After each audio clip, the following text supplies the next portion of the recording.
نے فرمایا ایک خلیفہ کی موت پر اختلاف واقع ہو جائے گا، خانہ جنگی ہو جائے گی۔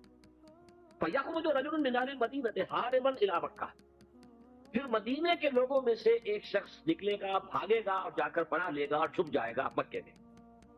فَيَأْتِيهِ نَاسٌ مِّنْ أَهْلِ مَكَّةَ، پھر اس کے پاس آئیں گے اہل مکہ، مکہ کے لوگ، فَيُخْرِجُونَهُ، اور اسے نکالیں گے، جہاں وہ چھپے ہوئے ہوں گے وہاں سے نکالیں گے۔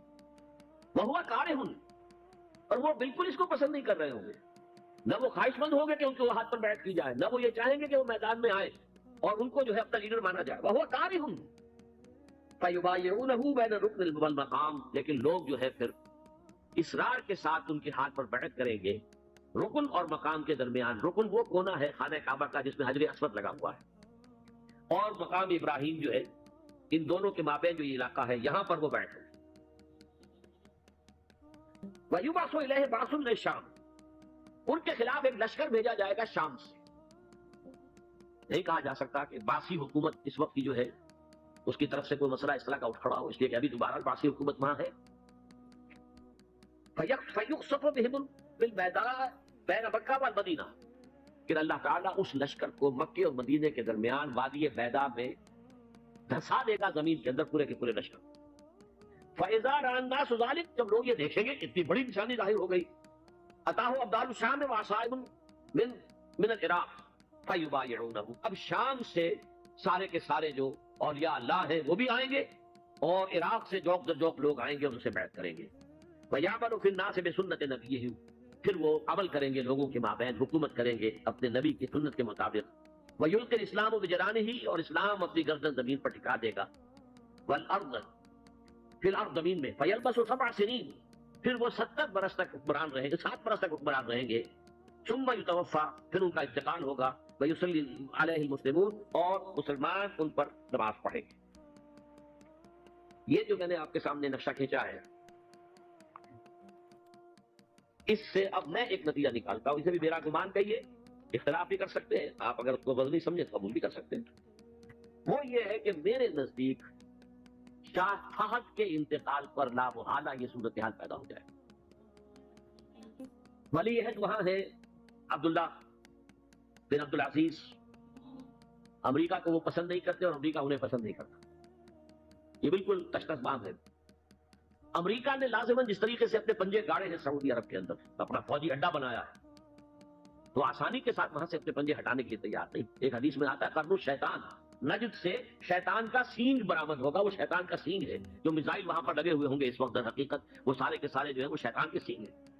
بہرحال کوشش وہ کرے گا کہ جیسے کہ اس نے جارڈن میں کیا، کتنے عرصے سے وہاں شاہ حسین کا چھوٹا بھائی حسن جو ہے وہ ولی عہد تھا، عین وقت کے اوپر آ کر، اور پتہ نہیں کیسی کیسی دوائیاں دے کر اسے لے کر آئے ہیں شاہ حسین کو، مرتے ہوئے کو تھوڑی دیر زندہ رکھنے کے لیے، اور وہ تبدیلی کروا کر جو ہے واپس لے گئے۔ تو یہ معاملہ ہوا ہے، تبدیلی کروا دی، وہاں تو ہو گئی آرام سے، کوئی بات نہیں۔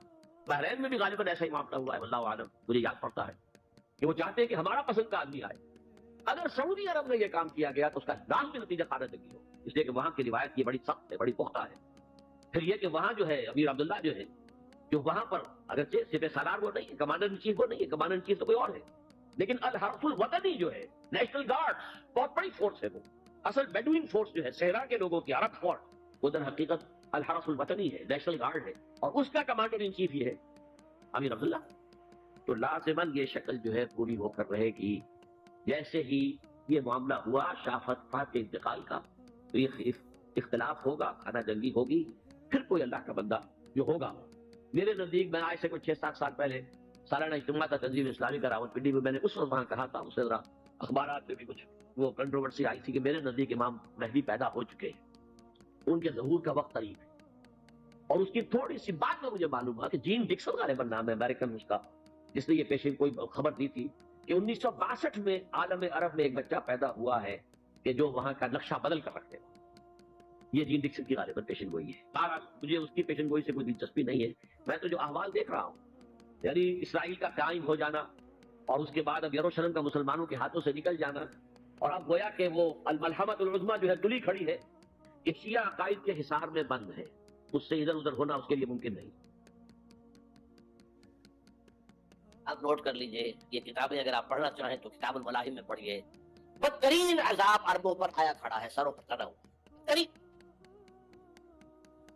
ایسی جنگ ہونی ہے الملحمۃ العظمیٰ، جس کو کہ میں بھی آپ کو گواہی پیش کر دوں گا، جسے کہا گیا ہے لاسٹ کروسیڈ۔ بش نے بھی کروسیڈ کا لفظ بول دیا تھا، پھر واپس لیا اس نے۔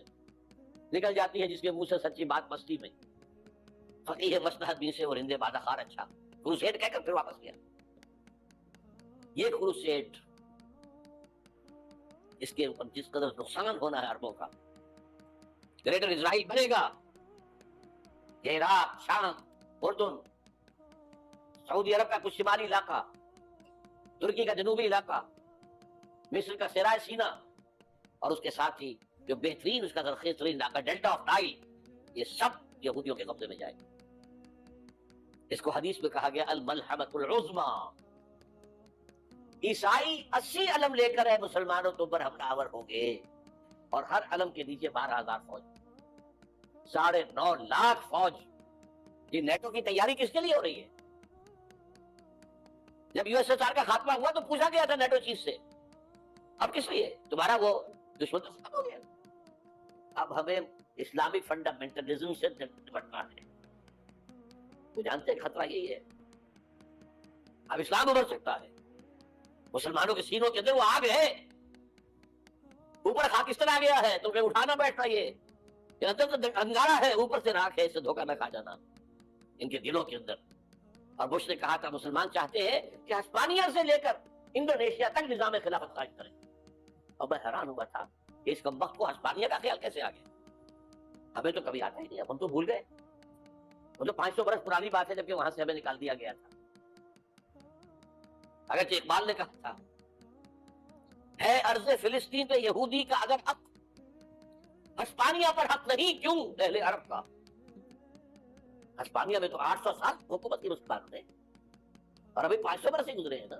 یہودی تو ارض مقدس سے 2000 سال نکالے گئے، انہیں نہ کیا بات کیا گیا، عربوں کے سینے میں خنجر پھونک دیا گیا۔ کوئی چھوٹا سا ملک جو چاہتا کرتا، کوئی پوچھنے والا نہیں۔ امریکہ جیسے اپنے بیٹے کی حفاظت کرے ویسے کرتا ہے۔ اور حضور نے فرمایا ہے وہ جنگ جب ہوگی تو ایک باپ کے اگر 100 بیٹے ہوں گے تو 99 ختم ہو جائیں گے، ایک بچے گا۔ یہ حدیث ہے، حدیث ہے صحیح۔ اور آپ نے فرمایا ویل للعرب من شر قد اقترب، عربوں کے لیے ہلاکت ہے، عربوں کے لیے بربادی ہے اس شر سے جو قریب آ چکی۔ اور آج جس طرح انہوں نے ان کی تہذیب کو اختیار کر لیا، دبئی جا کر دیکھیے، ترین مغربی معاشرہ جو ہے وہ دبئی کے اندر اپنے قائم کر کے دکھا دیا۔ اب سعودی عرب اس راستے پر پڑ رہا، اور اس کے بعد نمبر 2 پر جو ہے ہم پاکستانی ہیں۔ لیکن میں اس کے پہلی بات جو کہہ رہا ہوں وہ تو یقینی ہے، اس میں تو احادیث صحیحہ ہوتی، اگرچہ اس کے بعد پانسا پلٹے گا، پھر حضرت مہدی کا ظہور ہوگا، حضرت عیسیٰ کا ظہور ہوگا، اور وہ گریٹر اسرائیل گریٹر گریو یارڈ بنے گا یہودیوں کا، ایک ایک یہودی قتل ہوگا، دفن ہوگا۔ یہ بات میں ہونا ہے، میں پہلی بات پر فرض کر رہا ہوں۔ وہ پانسا پلٹے گا جب پلٹے گا، ابھی جو سامنے ہے وہ کیا؟ جس ملحمۃ العظمیٰ کہا حضور نے، جسے آرمگیڈون کہتے ہیں عیسائی۔ آرمگیڈون کی اگر کہیں جا کر آپ دیکھیں گے، آپ ڈکشنری میں مانی تو کیا لکھا ہے؟ A very big war which will be fought between the forces of evil and good before the end of this world۔ اس دنیا کے خاتمے سے پہلے خیر اور شر کی قوتوں کے درمیان بہت بڑی جنگ ہوگی۔ ارمگیدون اسے کہتے ہیں عربی میں، اور آرمگیڈون اسے کہتے ہیں انگریزی کے اندر، اور یہ بائبل کی آخری کتاب کے اندر ہے، جو اس میں کہ مکاشفات یوحنا، ریویلیشنز آف سینٹ جان۔ یہ تو میں کہہ رہا ہوں یقین کے ساتھ، اور زیادہ دور نہیں، آیا چاہتا ہوں۔ اس لیے کہ یہودیوں کا اور عیسائی جو کنزرویٹوز ہیں، نیو کنزرویٹوز، ان کا 5 نکاتی ایجنڈا ہے متفق علیہ، جس کے تحت یہ جنگ صلیبی شروع کی گئی۔ تو سن لیجیے آپ، آرمگیڈون نمبر 1، گریٹر اسرائیل قائم ہو جانا اس کے نتیجے میں نمبر 2، مسجد اقصی اور قبۃ الصغریٰ کو گرانا نمبر 3، وہاں تھرڈ ٹیمپل، وہ مسجد جو حضرت سلیمان نے بنائی تھی 1000 قبل مسیح میں، پھر برباد کی تھی نیبوکدنیزر نے، دوبارہ بنائی گئی پھر دوبارہ ختم ہوئی 70 عیسوی اور تک گری پڑی. ان کا خانہ کعبہ گرا ہوا ہے 70 عیسوی سے لے کر آج تک. ایک دیوار ہے ویلنگ وال, جہاں جاتے ہیں, روتے ہیں, پیٹتے ہیں, ماتم کرتے ہیں. وہاں وہ بنے گا 3rd ٹیمپل اور نمبر 4 اس میں لا کر رکھا جائے گا تخت حضرت داؤد کا. یہ تخت کہاں ہے اس وقت؟ یہ لندن شریف کے اندر جو ان کی پارلیمنٹ کا جو چرچ ہے, ویسٹ منسٹر ایبے, اس میں رکھا ہوا ہے. ایک پتھر تھا جس پر بٹھا کر حضرت داؤد کی تاج پوشی ہوئی, پھر حضرت سلیمان کی ہوئی, پھر وہ پتھر رکھ دیا گیا جب حضرت سلیمان نے بنایا ہیکل مسجد اقصی. وہاں رہا وہ. ہر بادشاہ جو تھا یہودی اسی کے اوپر بٹھا کر اس کی تاج پوشی ہوتی تھی. سن 70 میں ٹائٹس نے گرایا اسے, ہیکل کو, وہ پتھر لے گیا. وہاں سے روم گیا, روم سے آئرلینڈ گیا, آئرلینڈ سے اسکاٹ لینڈ آیا, اسکاٹ لینڈ سے انگلینڈ آیا, اور اب وہ رکھا ہوا ہے 14ویں صدی عیسوی سے آج تک. وہ ویسٹ منسٹر ایبے میں رکھا ہوا ہے, ایک کرسی کی سیٹ میں اسے بنا دیا گیا ہے تخت کی شکل. اب انگریزوں میں کوئی ملکہ ہو, کوئی بادشاہ ہو جس کی بھی تاج پوشی ہونی ہے, اس میں ہو. یہ لا کر رکھا جائے گا 3rd ٹیمپل. اور اس پر یہودیوں کے خیال کے مطابق ان کا مسیحا آئے گا جو مسیح دجال ہوگا. عیسائیوں کے خیال کے مطابق حضرت عیسیٰ آئیں گے, وہ ہمارا بھی خیال حضرت عیسیٰ آئیں گے علیہ السلام. بہرحال یہ تو بات کی بات ہے نا, اس وقت میں عرض کر رہا ہوں عربوں پر بہت بڑا عذاب, اور پاکستان کا معاملات بتائیے, میں یقین سے نہیں کہہ سکتا. ہینگنگ ان دی بیلنس, ہو سکتا ہے اللہ تعالیٰ آپ پر رحم فرمائے, ہو سکتا اگر اسی پہ شرائط ہو.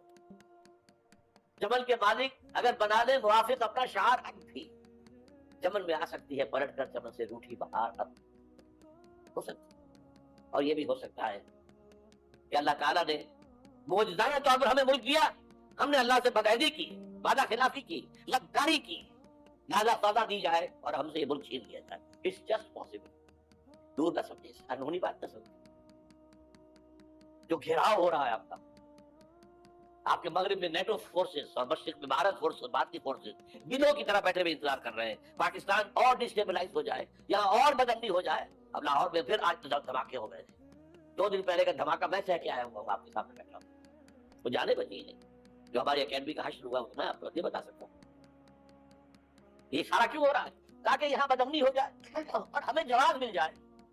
مغرب سے نیٹو فورس داخل ہو جائے, مشرق سے بھارتی فورس آ جائے, اور ہمارے ایٹمی دانت توڑ کر اور پھر ہمیں بھارت کے سامنے ڈال دیا جائے. Do as you like.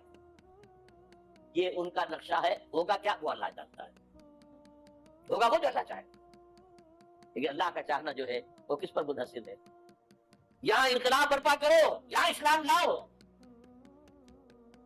اگر دنیا میں لگے رہو گے تو وہ خود بخود نہیں آ جائے گا. صحابہ نے جانے دی تھی, کتنی تکلیفیں اٹھائی تھی. 12 برس تک مکی دور کے اندر بانشہ درویشی در ساد و دمادم سن, جو پختہ شبی خدرہ پر سلطنت جم سن. یوم طائف یاد ہے جو حضرت عائشہ فرماتی ہے کہ میں نے پوچھا تھا حضور سے کہ یوم احد سے زیادہ سختی بھی آپ پر کبھی آئی؟ یوم احد پر کیا ہوا تھا؟ تلوار کا وار پڑا تھا آپ کے چہرہ مبارک. یہ جو رخسار کی ہڈی ہے اس کے اندر وار گیا ہے. اوپر خود کی 2 کڑیاں تھیں, وہ اس پہ گھس گئیں. 2 دندان مبارک شہید ہوئے. وہ خود کی کڑیاں ایک صحابی نے اپنے دانتوں سے پکڑ کے کھینچنے کی کوشش کی, دانت نکل گئے, وہ نہیں نکلی. کیا جتن کر کے نکالی گئی ہوگی, تو خون کا فوارہ, اتنا خون گیا ہے کہ آپ بے ہوش ہو گئے, گر گئے, اور مشہور یہ ہو گیا کہ آپ کا انتقال ہو گیا, شہادت ہو گئی. یہ سیرت کبھی پڑھی ہے؟ حضرت عائشہ کے ہوش کا تو یہی دور تھا نا. یوم طائف میں جو آپ کیا تھی, بچی تھی, مجھے کیا پتا کیا ہو رہا ہے. 3 دن تک حضور مکے کی گلیاں اور وہاں کے اوباش لوگ پتھراؤ کر گئے تھے اس امید میں کہ شاید وہاں کا کوئی سردار ایمان لے آئے. تو یہاں تو ابو طالب بھی فوت ہو گئے. یہی دنیاوی سہارا تھا, خاندانی سہارا تھا ابو طالب کے ذریعے. اور گھر میں ایک دلجوئی کرنے والی رفیق حیات تھی, وہ بھی, ان کا بھی انتقال ہو گیا. آپ نے کہا یہ عام الحزن ہے. پھر حضور کی خدمت میں کچھ لوگ آئے, حضور اب یہ فاقہ ناقابل برداشت ہو گیا, دیکھیے ہم نے یہ پتھر باندھے ہوئے. حضور نے کرتا اٹھا کر دکھایا, وہاں 2 پتھر ہوتے ہیں. یہ ہے سیرت نبی. آپ اس چیز کو سیرت نبی سمجھتے. بہرحال اس موضوع پر میری ایک کتاب ہے منہج انقلاب نبوی, کہ انقلاب کیسے آیا تھا. اگر دل میں ذرا بھی آرزو پیدا ہو گئی ہو کہ اللہ قبول کر لے مجھے بھی،